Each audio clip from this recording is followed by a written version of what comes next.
Okay.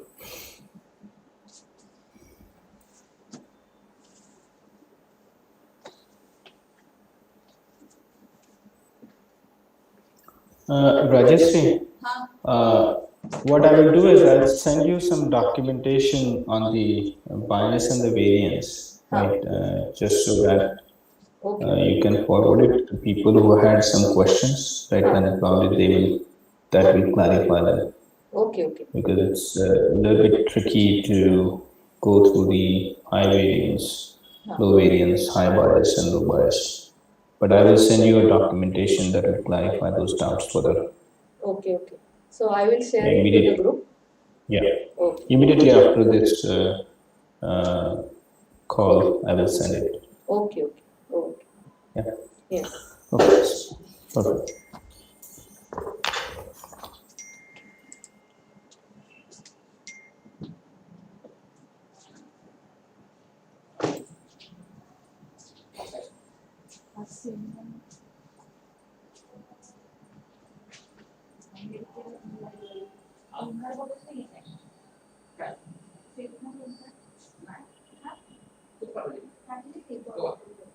So we will start now.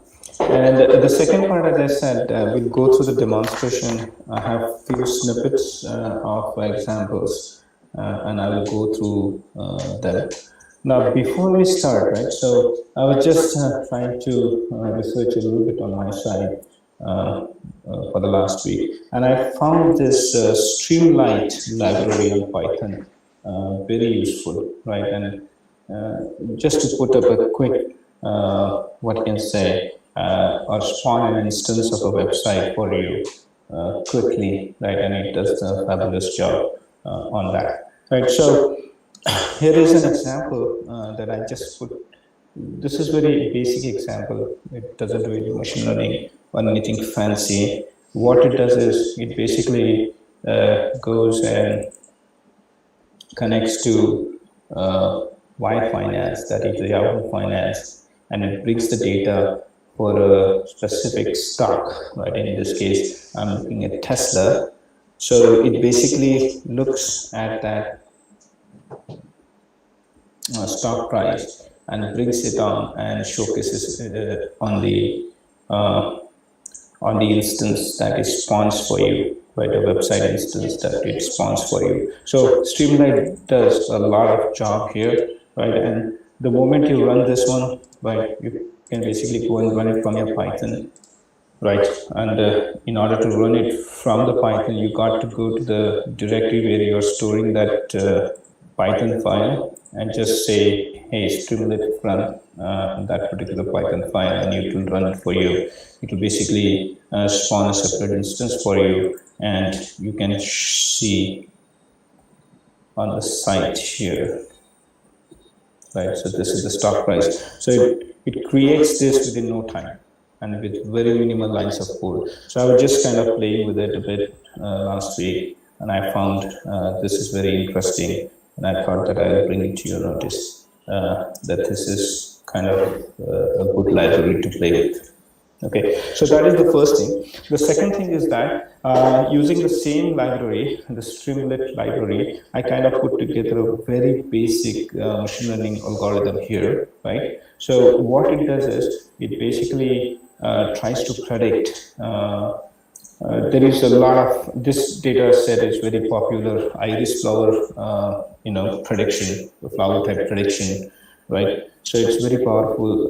It's very popular data set that's available, and you can use it. I mean, it's on the scikit-learn, like data sets, and you can just connect it and load the iris data set on your site, right? So here, what it does is this Streamlight application, right? This is the Streamlight application.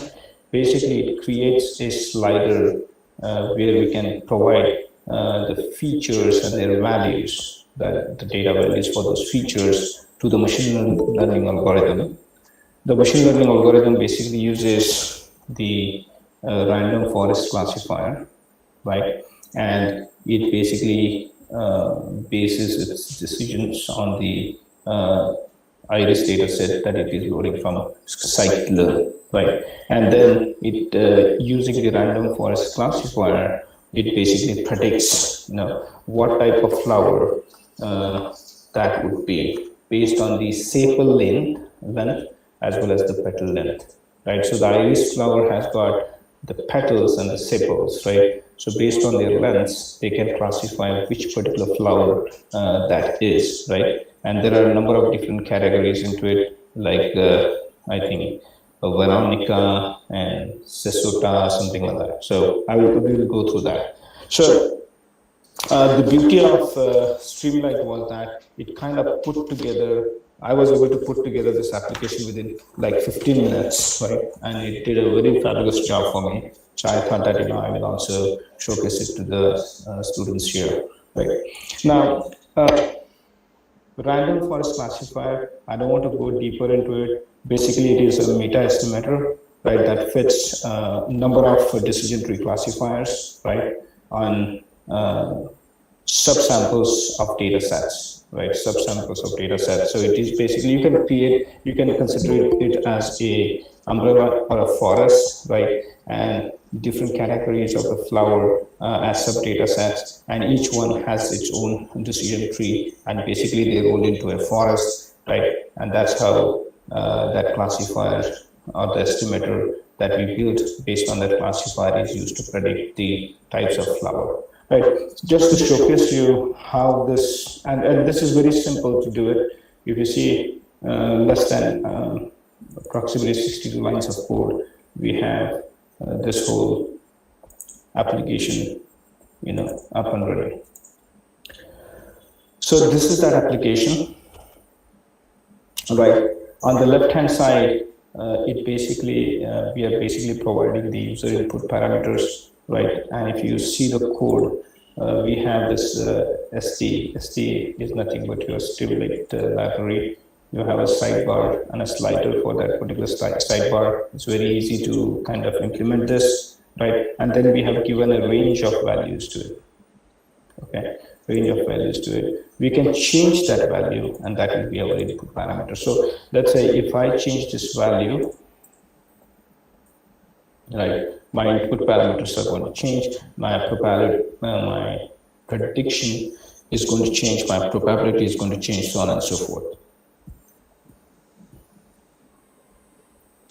So this problem statement is, as I said, it is from the iris family. We are trying to predict what type of flower that is, right? Like whether it is Setosa, versicolor, or Virginica, right? So between these three types of flowers, we are just trying to predict that based on the sepal length, petal length, and petal width, what type of flower that would be, right? So let me just change this here, and you can see the prediction probability, but my prediction is still Setosa, right? But the prediction probability is why it is Setosa is because 43% of the probability is Setosa, whereas 30% is versicolor, and 0.27% is Virginica.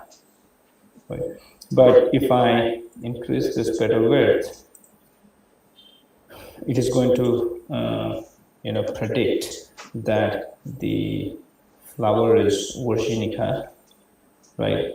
Because the probability of that classification is 0.95%, whether it is 5% versicolor, right, and 0% Setosa. So it's kind of very I found it very useful. Right? So I thought that I will showcase it to you. Yeah. Any questions here, or we can move forward?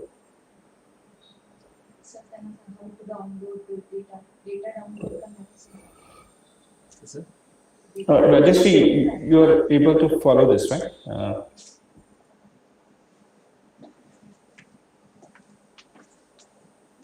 Yes, sir. Okay. You can see the code. You can see the application. Is that fine, or? Can you revise this one? Sure. So this is what I have done is that I was just playing with one of the libraries called as Streamlit, right? It is a library that is available on Python. You need to basically go and install this library. So you go to your Anaconda, right, and you open your terminal, you pip install that particular library. It basically installs that library for you. And this library is very good in terms of building quick front end of the application, right? So within only few lines of code, right? If you see this many lines of code here, right, or here, we can basically put together the entire front end for the application, right? So it covers the sliders and the slider bars. It also covers the all the grids out here, right? And this slider bar is basically linked with this grid here. So you change any value here, basically the values are going to change here, and the predictions are going to be changed, right? So it was very easy for me to build this application using the Streamlit library. So that's what I was trying to showcase. The other thing that I have done is I have kind of built a very quick machine learning algorithm, right, that basically uses the sepal length, sepal width, petal length, and petal width to identify different types of iris flowers. Now, the classification, this is a classification problem where the labels are setosa, versicolor, and virginica, right? So if you see the CSV that is that we use in order to load the data set. So this is the data set for load iris data set, right? That data set is this data set, right? So it has got a definite sepal length, sepal width, petal length, petal width. This is the data training data set that we are basically providing to the algorithm, and based on this training data set, the moment we change something on this input parameters, it basically predicts based on the random forest classifier that we are using, right? And it provides us the prediction. What is the prediction? What is the prediction? What type of flower it is based on these parameters, and what is the probability? So with let's say 6.59 sepal length, 2.67 sepal width, 5.97 petal length, and 2.11 petal width, we are predicting that the flower is virginica, and the probability is 100%.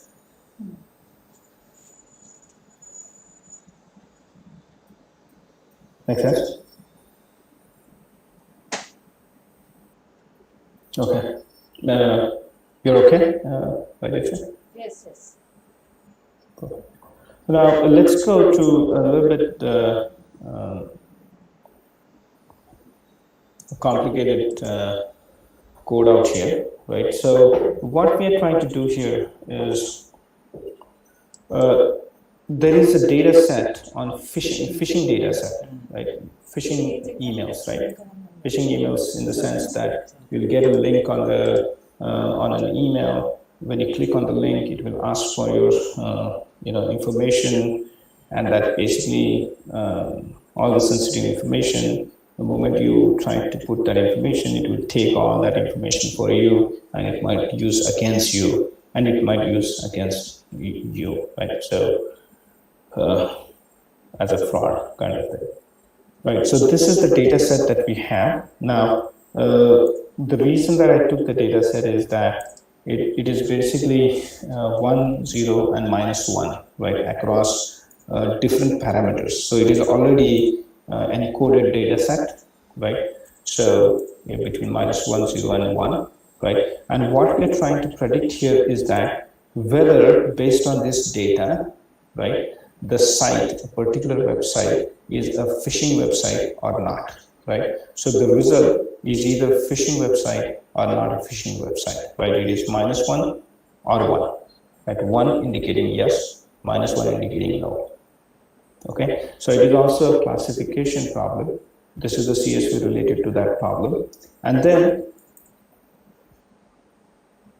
I just want to go through n number of things that I've done here, right? But before we go there, there is also another data set that I've taken, and that is called as an adult data set.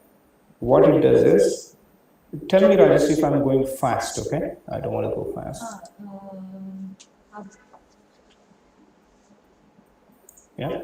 Hello. So this is whatever first example was there, petal size, sepal, you so that you can identify type of flower. So can you explain it in detail?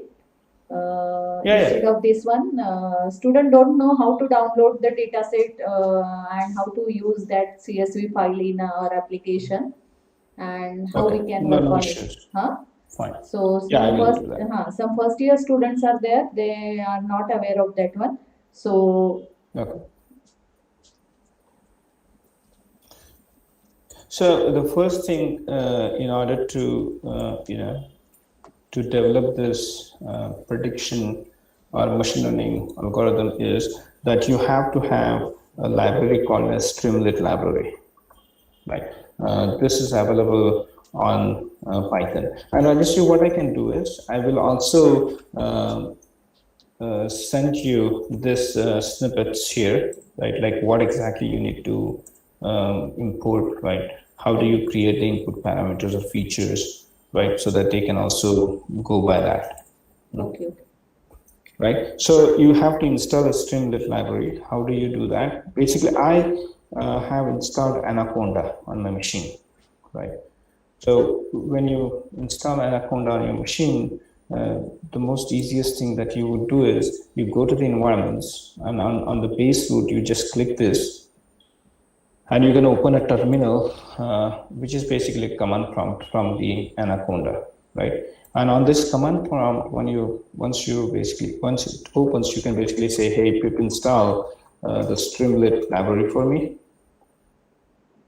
I don't want to do that now, but you can easily do this, and it will install the entire library for you, right? Also, you can go to the Streamlit site, right? And there are lots of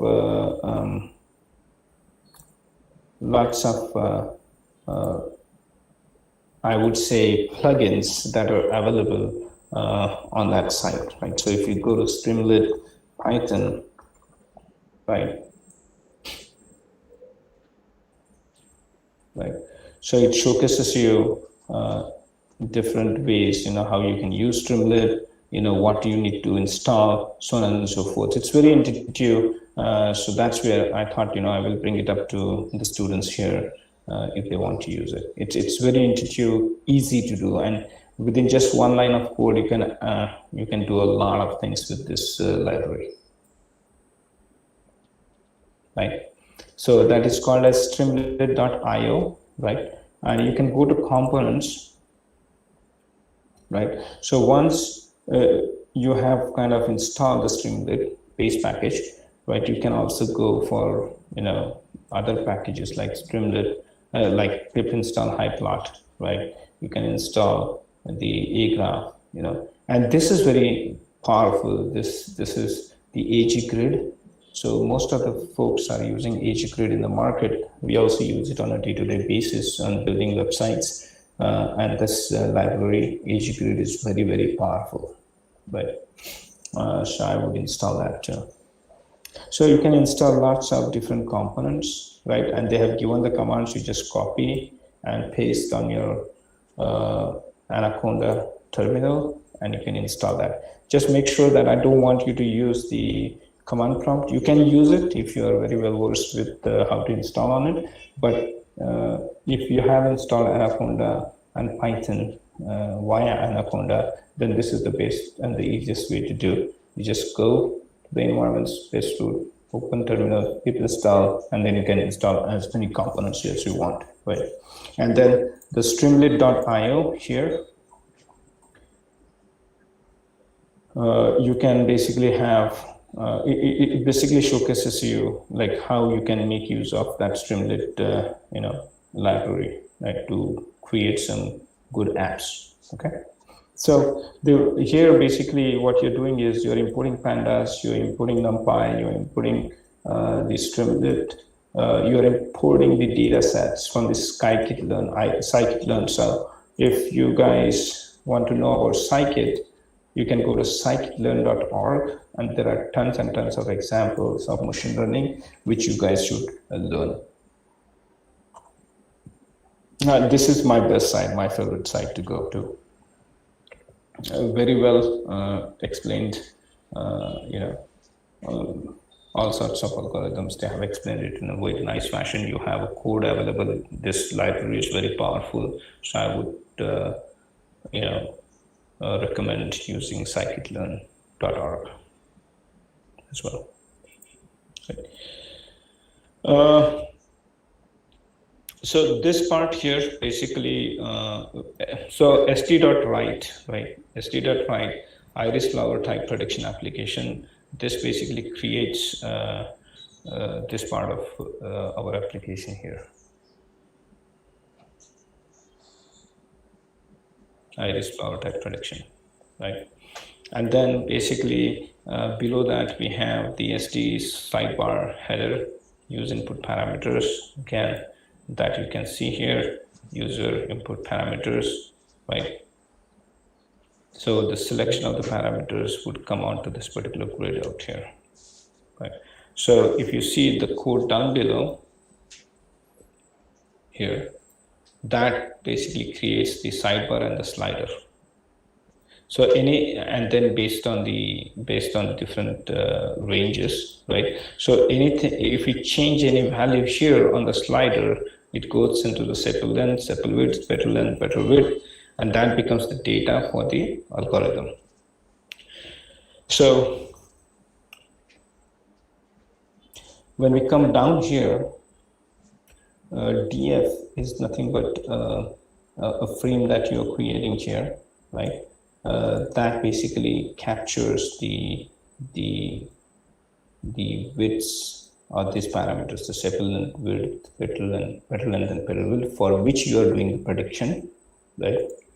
Then for predicting, what you're doing is you are basically using a data set from the scikit-learn, right? And I showcased you the site, which is the scikit-learn. You can use any of these scikit-learn. So you can go here, right? You can basically download the data set. You can import the library called data sets under scikit-learn and import the data.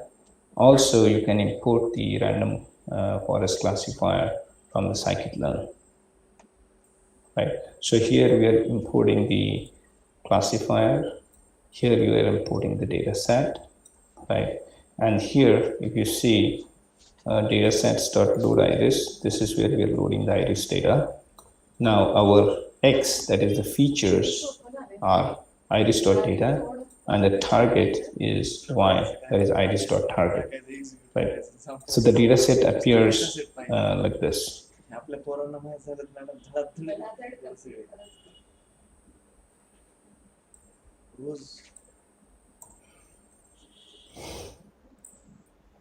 Now, the estimator is the random forest classifier, right? Which is here. We have imported that here, right? Now that estimator, to this estimator, we are fitting the model, right, on this estimator. So estimator.fit. In order to fit, you're basically passing the data and the target. The target is nothing but the labels, right? And the data is your data of sepal length, width, petal length, petal width. So in our presentation earlier, we said that the training data set is nothing but the experience, right?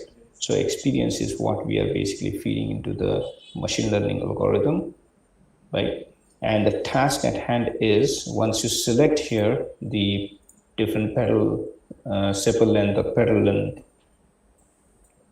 right? This is the task at hand. You need to predict what exactly is this, right? Based on the selection here.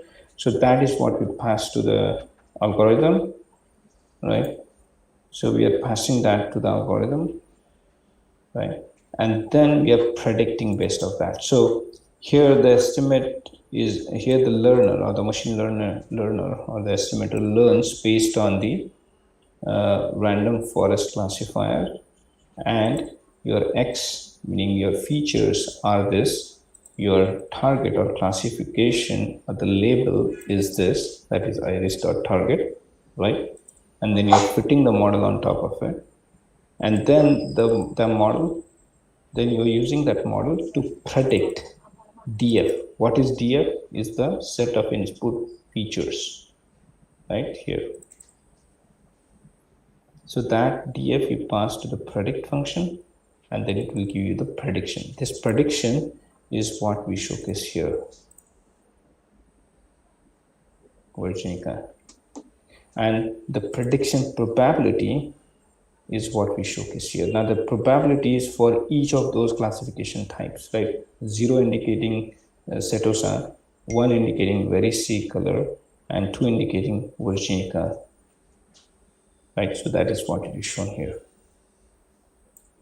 So it's very simple and very intuitive to use it, right? It's very simple application to predict the type of flower or iris flower.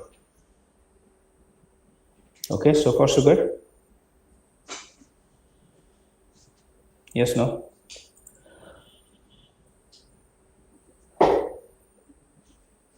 Rajeshri, okay? Or should I go forward?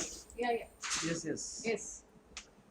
Okay, perfect. Now, we are going to take 2 more examples, and I need to rush a little bit, but the first example is the phishing example, right? So as I said, you might get a phishing email, right? That might come from a specific domain, right, with a link, and you might be tempted to click on that link. The moment you click on that link, you basically are taken to a site, and then they will say, hey, I will give you $100 if you fill in this particular information. Information may be your name, address, age, sex, whatever that is, right? Race, ethnicity, so on and so forth. And if you put that information, they can use that information against you, right, as a fraud. So that is the phishing website. And we are trying to basically identify whether the website is phishing or not phishing based on a number of different data points that we have collected here, right? So, for example, having an IP address, does the link has an IP address or not, right? What is the URL length? Is it above a specific length? Yes, no, whatever that is. Then shortening service, @ symbol, whether that link has got an @ symbol embedded in it or not, you know. So these are the features, right? And these are the values for those features. The values are 3 types of values, -1, 0, and 1, right? In most of these cases, right? And the result is either -1 or 1 based on whether it is a phishing website or non-phishing website. Okay, so that is the first problem statement at our hand.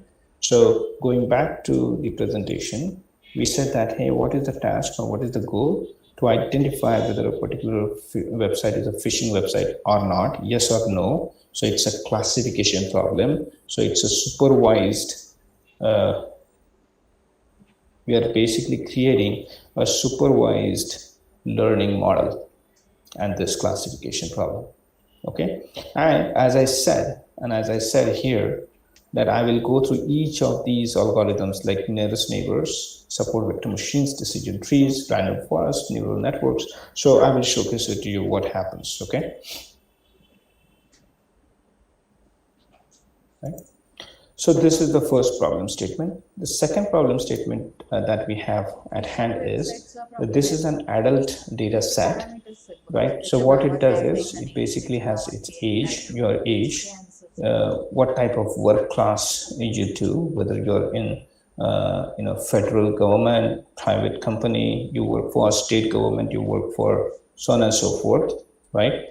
What is the education that you have? And then what is the marital status, correct? What is your occupation, whether you are a professor, right? You're a machine operator, you're a farm fishing person, so on and so forth. So there are various categories of occupation. If you're married, what is the relationship? Husband, wife, so on and so forth.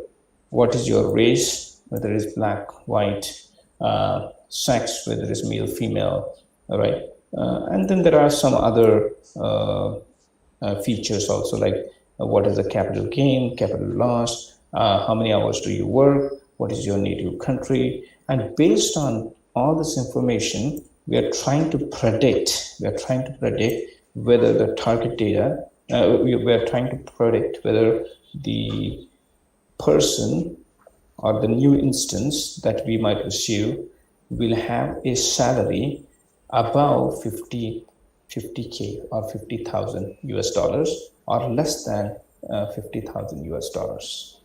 Okay, again, it is a classification problem, right? It fits in the same structure out here, what we saw. It's a supervised learning, it's a classification, right? And we are trying to predict whether the salary of the person would be above 50,000 US dollars or less than 50,000 US dollars. Similarly, the other problem is a phishing problem. Again, it's a classification problem. We are predicting whether the website is a phishing website or not a phishing website. Okay. Now, I have just ran this application. It takes a lot of time to run these applications that we have built because it has got several different algorithms that we are running. Okay. So let's go. Let's have a closer look at it, right? And I'm using the Jupyter Lab, right, which is very easy to use, and you can basically change the code, adjust the code based on your needs quickly, and you can see the results immediately. Okay, so here I'm basically using the general packages like pandas and NumPy, right, and then there are a few visualization techniques that we're using, which is Plotly and Seaborn. Seaborn is very good in terms of reporting or plots, right? And then classifier packages, we are basically going to use MLP, which is the neural network perceptron algorithm, then decision tree classifier, KNN, right? I'm going to use we support vector machines here, AdaBoost classifier as well, so on and so forth, right? We are also going to look at the validation curves, right? Based on our validation, how many K-fold validations, we just saw the definition, and we discussed in brief what exactly is the cross validation. So we are going to perform that as well, right? So let's start on this one here. Right, so here I'm just reading the data, which is the read CSV and which is the phishing.csv file, which is this file. I'm just going to read that thing in here, right? And I'm going to pinpoint the main things that I'm going to do, okay? So the first thing that I'm going to do is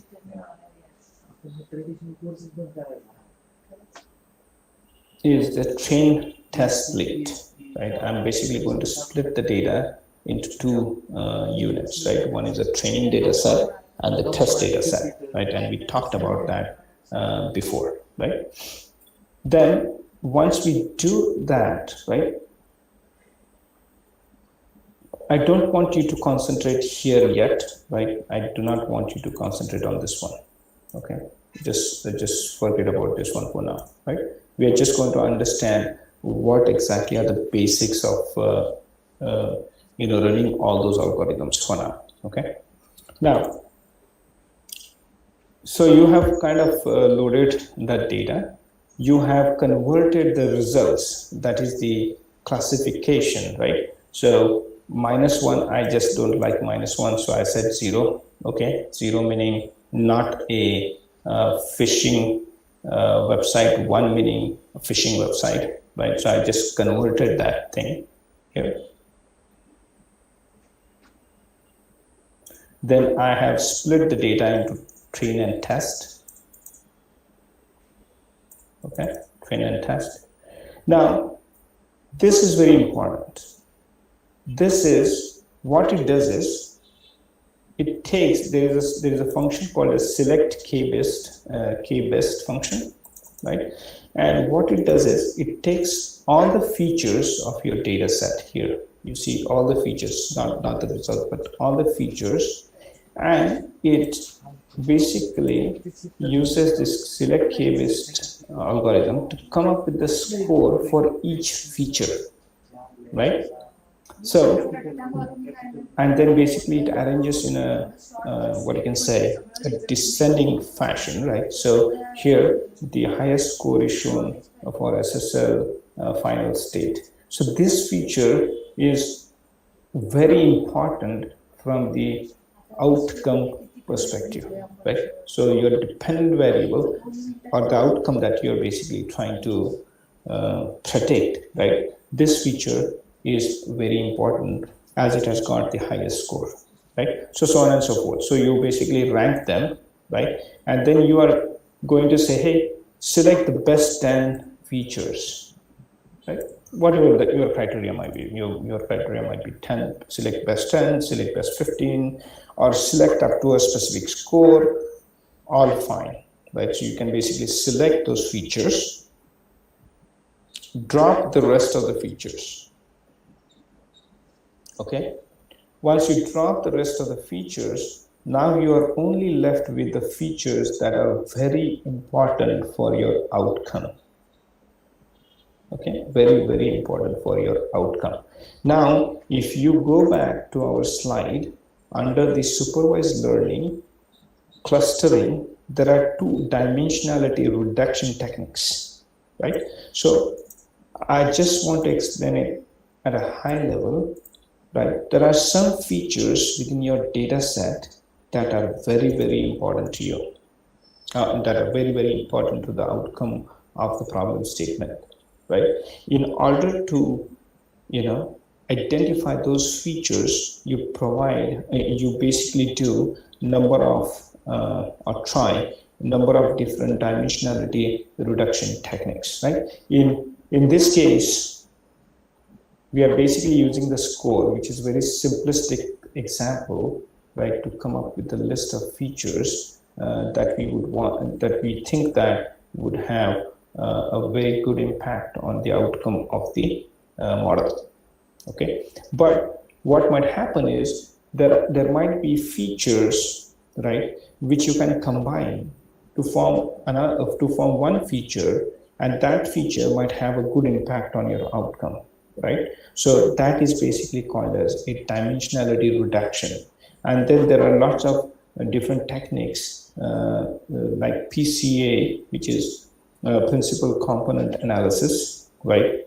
Then ICA, which is independent component analysis. Those kind of things you can basically use to basically come up with the dimensionality reduction. So far, so good.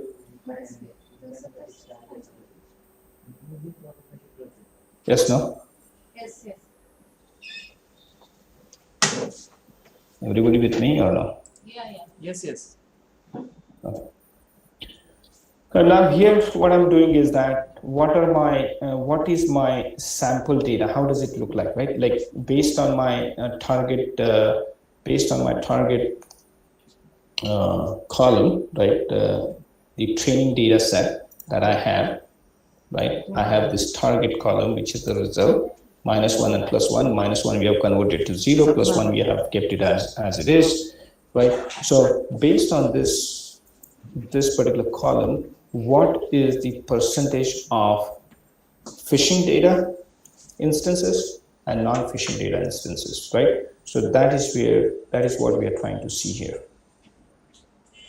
right? And roughly you can see that.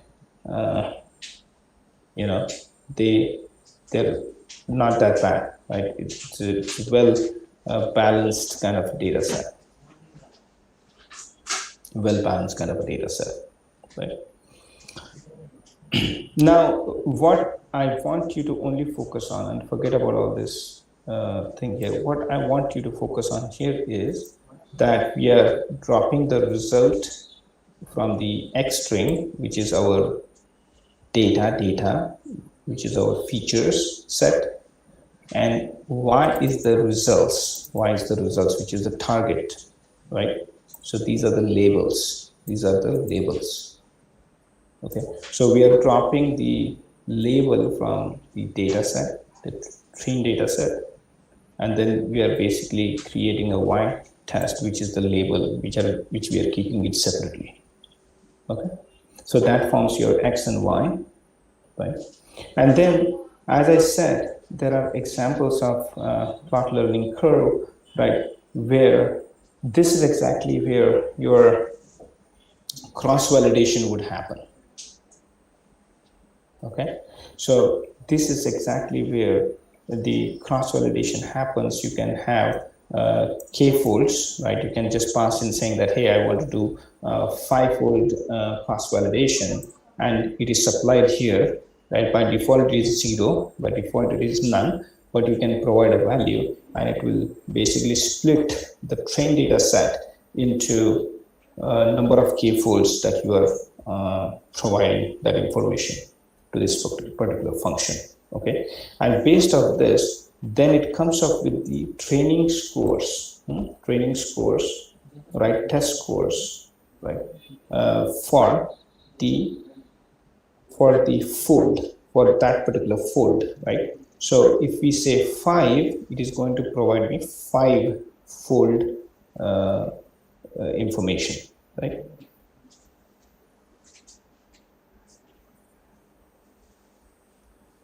I'm just going to check to see if we have somewhere.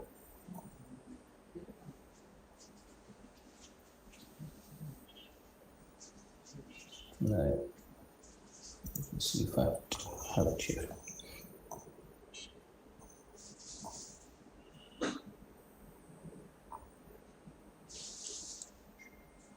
I just don't want to rerun that, otherwise it's going to give me, it's going to hold me for a long time.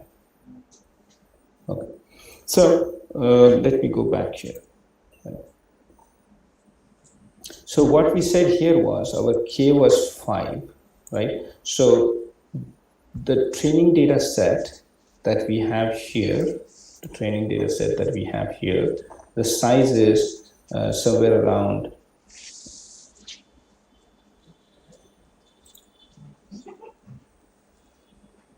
4975. Okay, now 4975 is the size of the entire thing. Then we split that into 80-20. The remaining 80%, right, is basically going to use this plotting curve and split that into k folds. Like the k here is, let's assume that it is 5, right? So it is going to split the data into 5 folds, and it is going to basically use 1 fold at a time as its test, right? And then it is going to provide the results to us. Results back to us for each of those folds. Okay, each of those folds, and then we can average that out. This particular result set, and that's how our training, and that's how we can check the performance of our particular algorithm, right? Now, and these are just the functions. I'm just declaring the functions out here. I'm not running these functions at all, right? So these are all the functions. The confusion metrics that we talked about, where we calculate the accuracy, precision, we call an F1 score. This is the confusion metrics function. Okay, and I've just put in all the formulas that we looked into.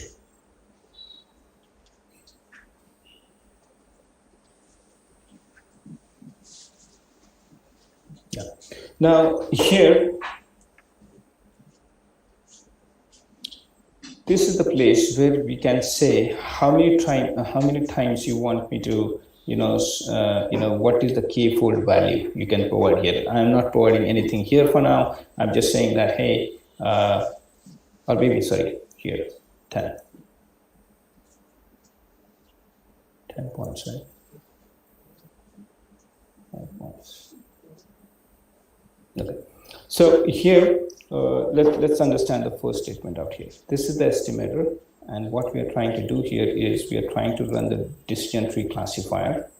The criterion is entropy. So decision tree classifier has got number of parameters inbuilt into it, right? And you can basically go and select whatever type of algorithm that you want to run, right? And we can create the estimator here. Once the estimator is created, you're basically going to take that estimator and pass it on to the plot learning curve, right? Which we saw here. Right, so you will basically pass on the estimator, which we are doing that. We are passing the title, we are passing the X value, the Y value, right? So we are basically passing the X value. So this is the estimator, this is the title, the X train, the Y train, right? And then we are passing the other parameters here, which is basically, what is that? Y limit, none, then X limit, then CSV, none, whatever that is, and then the training sizes, right? So we are basically providing that information here to the plotting curve.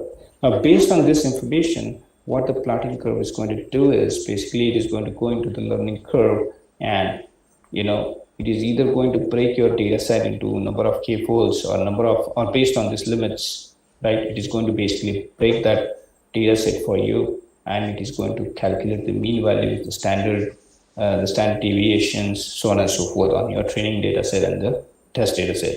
It is also going to calculate the fit times, right? So how much time does it take to fit the model on your data set, right? That's what it's going to calculate. It is also going to calculate the standard deviation, right? And after that, what happens is you come down here. It is basically going to create three types of charts, right, or plots. One is, these are the training examples. So in the first case, it is basically done this or basically used that classifier only on 500 samples of data, right? It has calculated the accuracy on the training score, which is like 1. But on the cross-validation score, it is just 0. Just 80, below 90%. And then basically it walks you further as the sample size increases. This particular thing is rising, right? And it kind of comes down to 92, 93% accuracy, right? But what you see here is that it's a high accuracy, right? The score, the accuracy score is pretty good, pretty solid onto this one. Initially, you see that it's very, what you can say, it's the distance between these 2 points is very high, right? So it might be, meaning it is performing better on your training data set, but it is not doing better on your validation or test data set, right? So there is a gap here, right? Maybe because of the overfitting, it is performing better on your training set, it is not performing better on your validation set. We saw that is the generalization error, right? It is not able to generalize properly on that particular, on the real world or the test data set, okay? But as the sample sizes increases, it has got more instances to learn, so the gap between the trained data set and the validation score is kind of reduced here, and you get better results towards the higher side of the data samples, right? And then you also see what are the fit times, how much time does it take to fit on that particular data set, right? So that's the time, that's this graph here.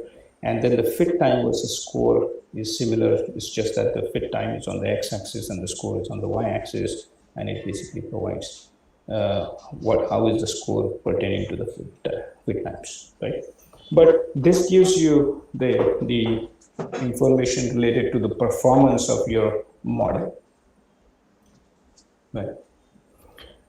As we go down here, what happens is now we have created this model, right? We have created this estimator, right, with this particular fit times and scores, accuracy scores, so on and so forth. So we are going to calculate what is the accuracy, what is the precision, what is the recall, what is the F1 score on this, right? And this is what we are going to calculate that, right? We use the confusion matrix function here, right, for doing that. And this is where we calculate the values. And it's just that we are showcasing it in a nice way so that, true level versus predicted levels, we showcase the actual values in here, right? And then we calculate the accuracy, precision, recall, and F1 score. Okay. Now, going further, what happens is that, and I said, somebody asked me the question, like, how do you fine tune the model, right? How do you basically try to reduce the overfitting versus, increase the accuracy, precision, and recall? So now this is the baseline model. Right? This is the baseline model. We are not changing anything on the estimator. If you see the estimator, we are just using the criterion as entropy, right? But we are not touching any other parameters here for the classifier.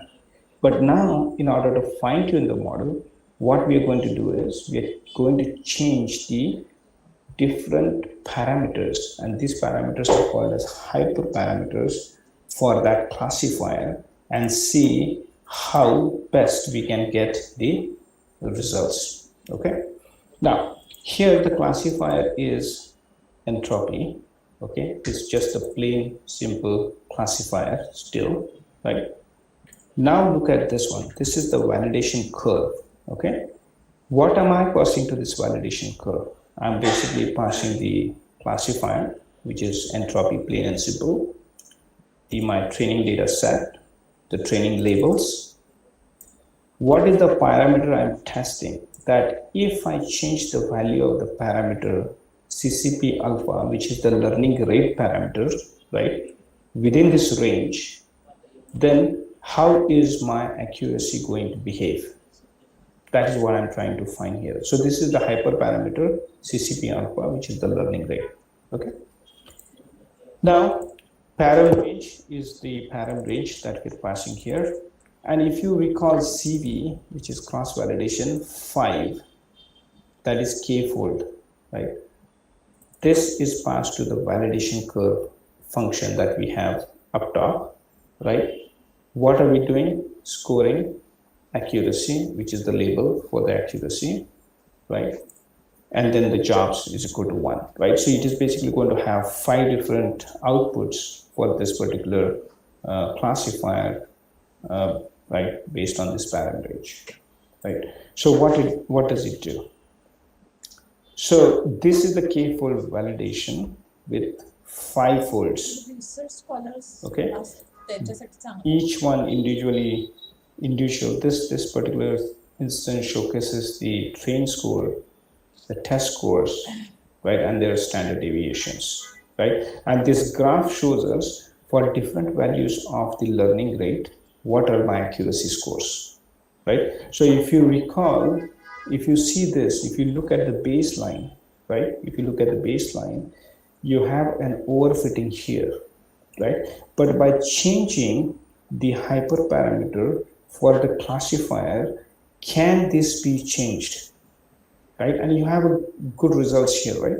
If you see here, right, at this particular point, you have a nice what you can say, and it can be 0.0001 or 0.01, whatever that value is. You have a better accuracy, right, and less of a overfitting, right, compared to what you have up top on the baseline model, right? So likewise, we can explore different hyperparameters. So this is the learning rate, right? This is the maximum depth, max depth of the decision tree classifier. Max depth is how many deep you can go into the decision tree, right? First level, second level, third level, fourth level, how big your decision tree would be, right, in terms of the depth. Okay. That is what we are looking at here. There are different ranges here. So how is your model going to behave if you change some of these values? So that's what we're trying to do here. Right. Similarly, we calculated the chart or the plot here is completely different, right? As the depth increases, you see this curve out here, the training score increases, goes to 1, right? But your cross-validation score, basically it increases and then kind of stays flat. So the moment it stays flat, it's of no use, right? Because it's not improving. And as per our definition here, right, the machine learning has to improve on its performance, right? Likewise, what we said was it has to be optimal, right? This has to be optimal, right? So if you see these two, if you see this chart here, I can see here, this is the point where kind of it reaches the maximum on the validation score. We basically go mostly by validation score because this is the real world scenario, right? So I would say this point is good. I would say this point is good with the max depth of 15, the max depth of 10, so on and so forth. So we can try to use number of different hyperparameters, they are called as, right? Pass it to the classifier and see how the classifier behaves for that data set, right? So see how many classifiers, how many hyperparameters I have done, right? I have used learning rate, I have used max depth, right? Then I have used a maximum leaf nodes, right? So in a decision tree, the end is the leaf node, end node is the leaf node. How many leaf nodes I can have with a 5, 10, 20, 40, 60, so on and so forth, right? And I have kind of calculated the scores for each of them, right? Now, this is the beauty here. Similarly, minimum samples leaf, right? And the beauty is here, right? So scikit-learn kind of provides you a function called as grid search CV. Okay, so to that CV, what you can do is you can pass a estimator and you can pass the parameters to that estimator. And it basically says, hey, what are the best values for those hyperparameters that you can use to fine-tune your model? So in our case, it basically told us, hey, CCP alpha of 0.0, learning rate of 0.0 would be the best, right? And maximum depth of 20 would be the best, and it would give you an accuracy of 9.61, 9.361. Okay, so by using those two parameters, if we kind of rerun that whole model, we will basically get these numbers out here. Now, this data set is in such a way that you don't see much variations here, right? But you might see some variations once you try to print this, right? Here it is 9.937, 0.953, 0.934, 0.943. All the numbers here are excellent, right? It will basically give you a good prediction. This model will predict the new instances in a very good fashion, right? Considering these numbers out here. Now, these are the new fine-tuned numbers. As the data set itself is like that, probably it might not be that different from the baseline, but let's see if this is different.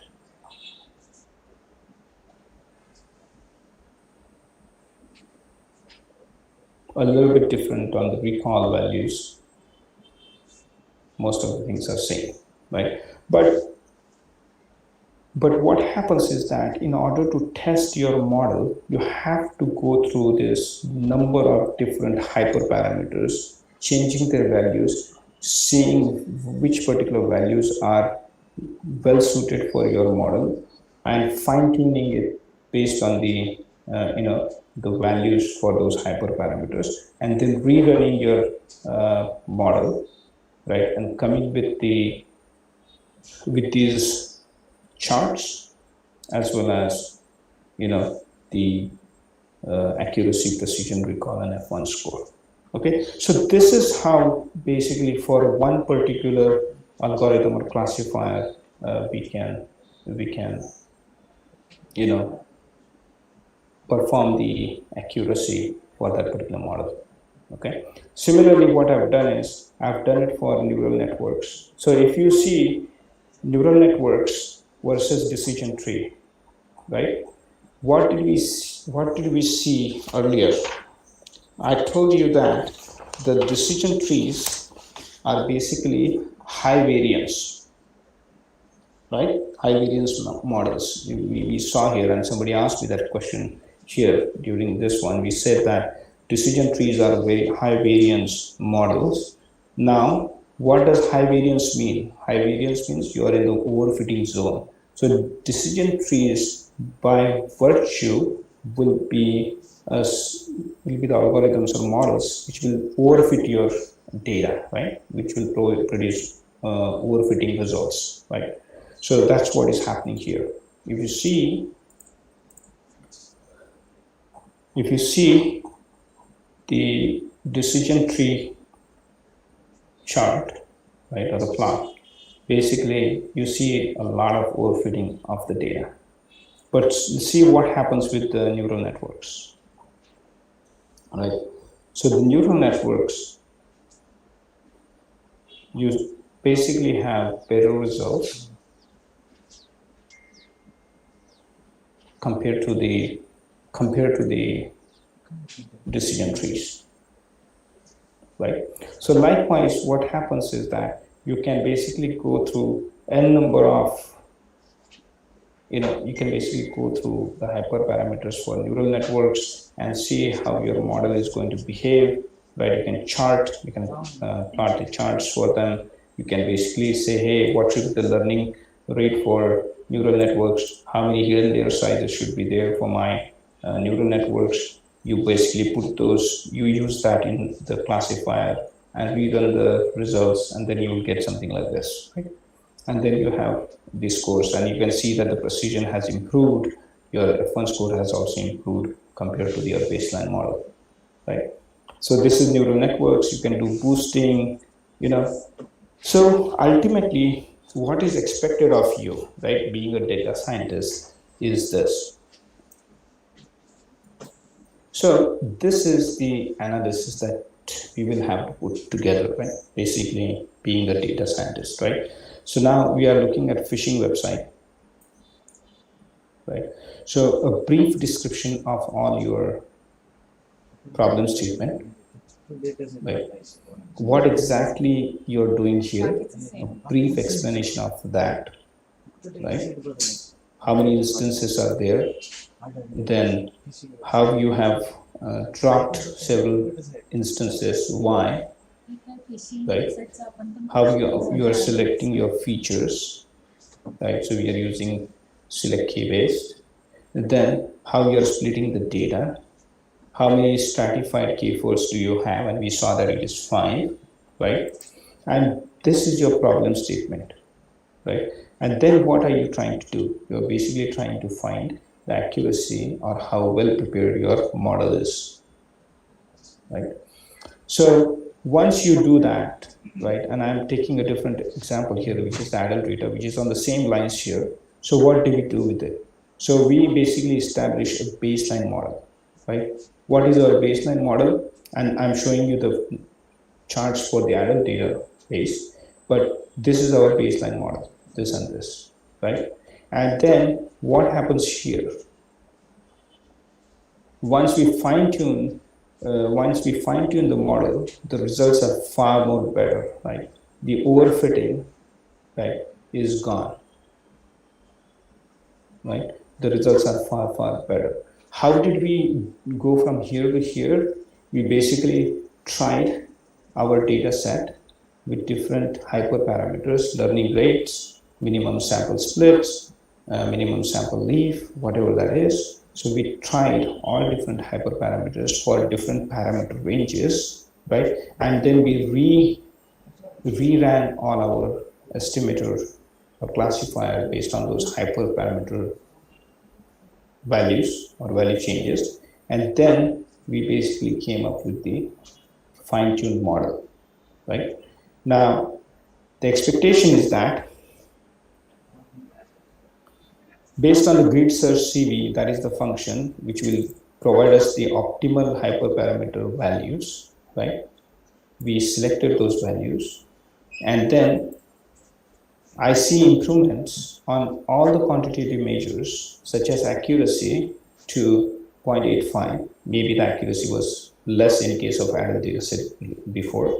Precision is better. Recall has improved a bit. F1 score has improved a bit, right? So that is what is expected of each model, right? And then we compare these models. So we calculated these things for the decision tree. Then we calculated it for neural networks. Then we did the same thing for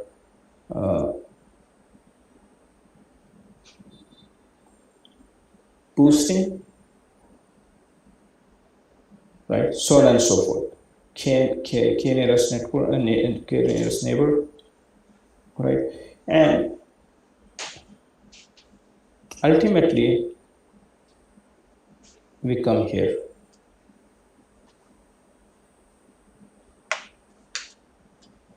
Right?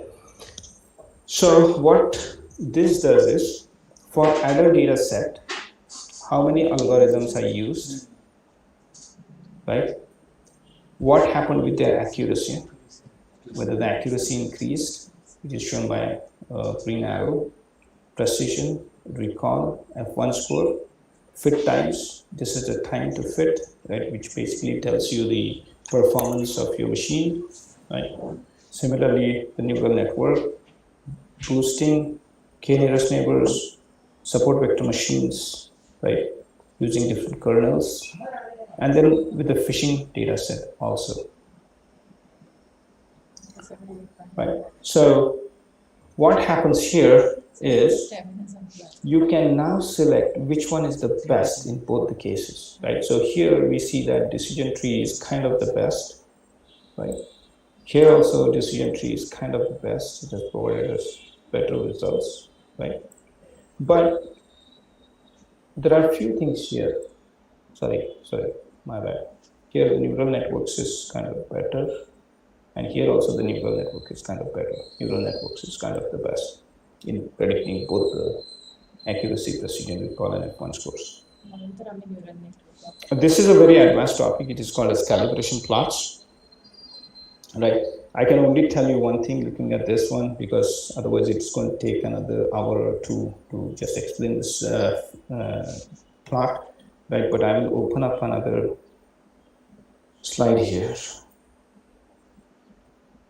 so you can see it better. So in case of calibration plots, and this is related to question, let's see about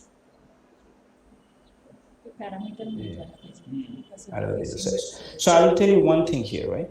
This is your calibration line. The dotted line is your calibration line, right? That is, what it means is it's perfectly calibrated. The probabilities of each of the models are perfectly calibrated if they hug very closely to this perfectly calibrated line. That is the dotted line, right? So if you see it here, you can see that orange is hugging this particular line very nicely, right? So is the decision tree, but the decision tree has one outlier here, another outlier here, right? And this technique, along with the research that we have done, here in terms of calculating the accuracies, precision, recall, and F1 scores, right? They basically help us to arrive at the best model for these data sets, right? And here we can say that the neural network perceptron model is kind of well suited in both these cases. In both these cases, right? And that, as a data scientist, ends our kind of analysis, right? And basically you can then implement this model right, in your production, and start sending the new instances to it to produce to provide you the classifiers information. Make sense, Rajeshri? Yeah. Yes. Yes. Yeah, it's kind of difficult to go through, and explain this machine learning concepts, or even, in depth, because there's so many things to it, and each of these algorithms have got so many things behind it, right? It's only good if you are really making your hands dirty, right, and trying to run those algorithms by yourselves, writing tons of codes like such, right, and that will only help you, right. Before we end, right, today, I just want to show you another glimpse for the folks here, right, and let me see if I can showcase you that. I would want to showcase you similar thing for the unsupervised learning, right? So they can have, they can see how this is kind of done as well, right? And let me do one thing, okay? So I'm just going to remind all the students out here that in case of unsupervised learning, what you see here is we are basically working on the clustering.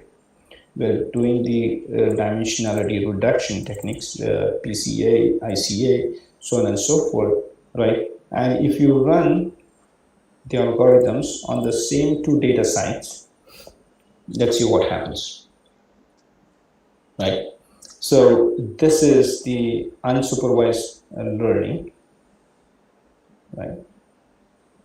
So it's on the same lines. It's just that the plots change a lot, right? And I don't go with what exactly they mean and what exactly they do, but I will showcase you in much more depth just in a moment, right? So the plots and everything are very different. The cluster and the matrices for those clusters are very different, right? Here you're basically going by the clusters, how many clusters you form. Let's say if you form 10 clusters, then what is your accuracy going to be? What is your precision going to be? What is your F1 score going to be? What is your recall going to be? So on and so forth, right? So if you see here, if I have 50 clusters for the data, meaning if I divide the data into 50 clusters, all my accuracies and everything increase, right? So you're basically going to go with 50 clusters on your unsupervised learning algorithm, right? So the way you look at the unsupervised learning is completely different than the way you look at the supervised learning, right? And as I said, as I said here, right, the applications are very different. Here you're basically detecting whether the emails are spam emails or not. Here you're basically identifying whether a particular instance is fraud or not. Here you're basically classifying whether a particular image is a male image or a female image, right? But here you're doing a very different job.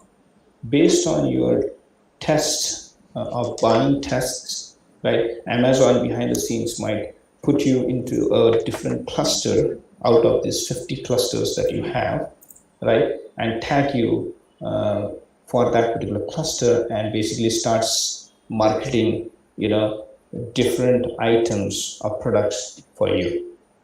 Okay, so this is completely different story by itself, right? Now let me showcase you real quick. I know it's a lot of time that we have taken, but let me.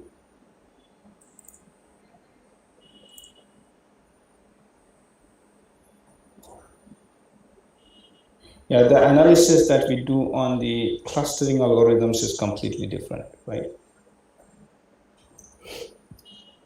Here we call it as expectation maximization, right?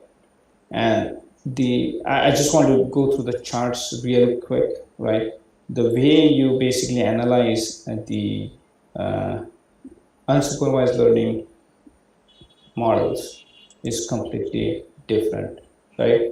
So here are different matrices based on the cluster sizes. It's all about clusters here.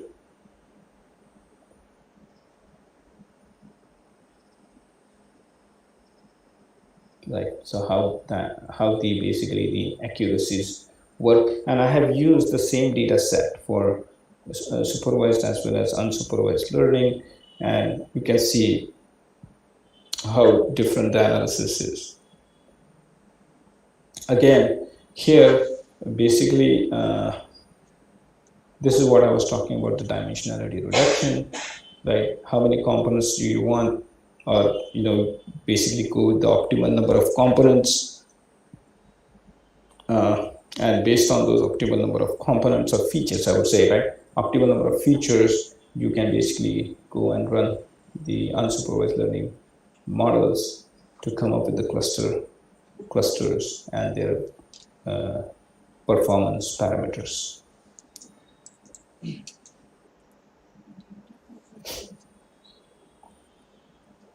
And same thing here. Okay. Let me.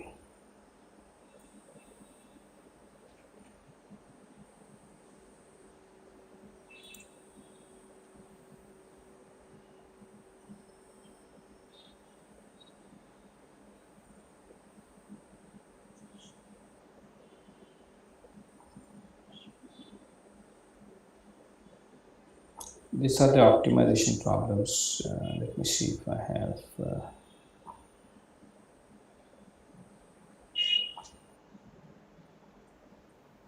So there are lots of different models that I have created.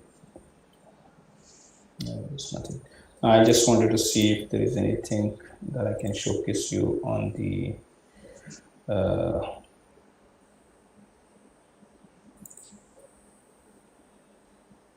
yeah, perfect. Okay, so this is what I wanted to showcase. So here I'm basically trying to showcase you the reinforcement learning, right?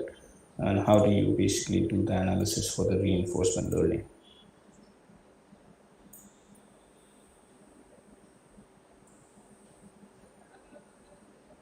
Did I do this? Right, and this is the reinforcement learning. So what I have what problems I have taken is this is the forest management, right?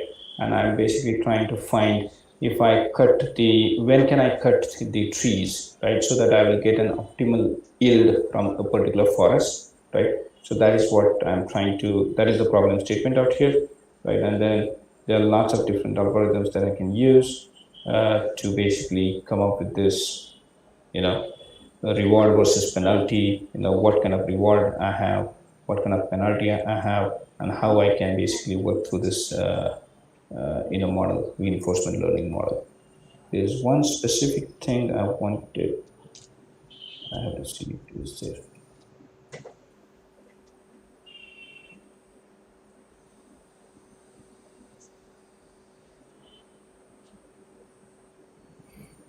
Yeah, so what happens is that the analysis for the reinforcement learning is also quite different, right? So, and I think we will need a complete different lecture on this one to go through this whole policy iteration and what policy is best suited for, the problem statement. Those kind of things. But as I can just showcase you that, yes, they all three different types have got, the analysis that you do is completely different for all three different types. Frozen Lake is the classic example of the reinforcement learning, and there is a site called as openai.org. You can go there and you can find the frozen lake problem.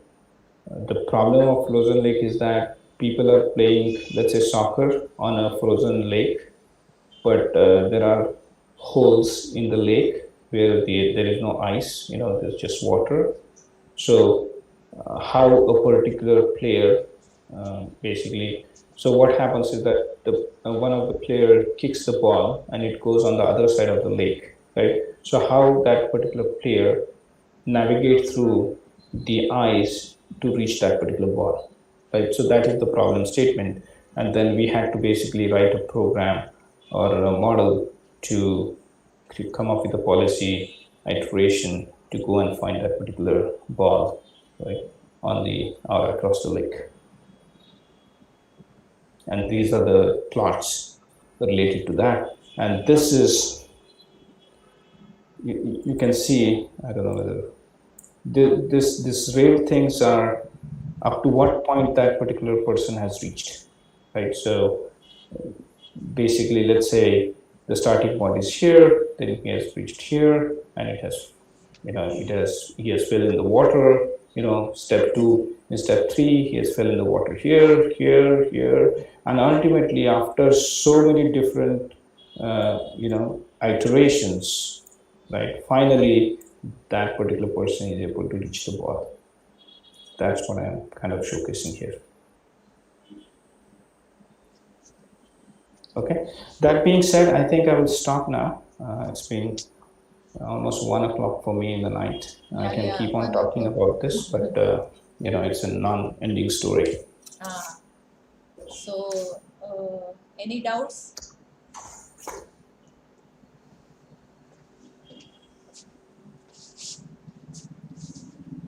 Nice explanation, Abhijit. Thanks a lot. As I said, explaining a machine learning problem can go crazy, very quickly. So I tried my best to provide the explanation. It's very difficult to follow as well in terms of the basics as well as in terms of the actual coding. Unless and until you really dirty your hands, I think one might not visualize what it would take to really, come up with a model. Right. And as I said, I will definitely send the explanations for the bias and the variance to the folks. I think some of the folks had questions, and I don't know whether the explanation was, whether they were able to follow the explanation, but I will send the write-up for that right away. Okay. You send it, I will share it to our groups. And so we got here information from scratch to how to train a model, how to download the data, what types of architectures or what types of models we can do with the help of machine learning. So very nice it is. Any doubts are there, students? Some of research scholars are present in our lab also. Okay, so if they have doubts, they will ask later. I will post it to your email, what doubts they have. Yes? Sure. Yeah, no problem. Yeah. Yes, anybody who is online, anybody from first year or third year? Yes, so now thank you, Abhijit, and I would like to invite our HOD, Dr. Wagmare sir, to propose vote of thanks. Yes. Hello, good morning, all of you. So I am here to present the vote of thanks. Abhijit sir, it was really fantastic moment for us. Both the sessions were really nice and very informative for our student, as well as to even to madam and myself. Sir, I want to tell you one thing. मला काय होतं की म्हणजे नेमकं मुलांना काय द्यायचंय हे जर एकदा आम्हाला कळालं की what the things that we will have to teach, that once we know, then we can start teaching to our students. So this is very informative thing that we have get it by today. So it was, I think it is too late for you. So definitely we will arrange some more lectures and more new things in near future along with you. So herewith I conclude the session is over, and uh, the this webinar is over. So thank you, sir. Thank you all. Thanks a lot. Thank you very much. Thank you, Yeah, thank appreciate you, it. Abhijit. Thank you, Thank sir. you. Yeah, and we can have much more, many more sessions. I mean, if Yeah, if yeah. Yes, I yes, yes, can, yes. Definitely, if I definitely. can pass on some information, I would definitely do that, right? And especially with the folks in Kolhapur, I would always be happy to do that. Yes, sir. आणि एक Okay. Abhijit सांगायचं आहे की कोल्हापूरमध्ये म्हणजे शिवाजी युनिव्हर्सिटीमध्ये फक्त आमच्या कॉलेजमध्ये so we have autonomy now. So we change the syllabus आणि युनिव्हर्सिटीच्या सिलेबस आणि आमच्या सिलेबसमध्ये खूप डिफरन्स आहे. So we introduce Python in the first year. Second year we have data structures in Python, and third year we have data science, machine learning. सो हा syllabus आम्ही ठेवलेला आहे. सिलेबस आम्ही तुम्हाला मेल करतो. आणखीन काय तुमचे सजेशन्स असतील सो दे आर ऑलवेज वेलकम. काही चेंजेस करायचे. हां, मशीन लर्निंग हा सब्जेक्ट खूपच कॉम्प्लेक्स आहे, हां. राईट? आणि इवन इंडस्ट्रीमध्ये पण we have to go back and forth on formulating the models per se. So त्याच्यावरती भरपूर काम करावं लागतं. आणि most of the times you think that की आम्ही एक मॉडेल डेव्हलप केलंय and that basically fails left and right. So we have to recreate it. So the concepts are tough because if you see, we just scratched the tip of the iceberg, right? So if you see the algorithms behind the scenes, there's a lot of mathematics and statistics that is involved in these algorithms. So it's complex, right? And as I said, एखादा problem जर घेतला तर त्याला खूप in depth analysis करणे किंवा करायला खूप टाईम लागेल, खूप एनर्जी लागेल आणि खूप ब्रेनस्टॉर्मिंग लागेल. So the projects even related to industry वगैरे जर प्रोजेक्ट्स असतील तर I would recommend a proper formation of group, right? With really interesting people who can go in depth, for this analysis, right? And that would basically produce good results, right? It's complex, I would say, but we will know. Okay. So thank you once again. So Thanks, sir. yeah. So Good we night. will. Okay, bye. And good night, sir. Good night, sir. Good night. Good night. Okay. Okay. Good day. Bye. Okay.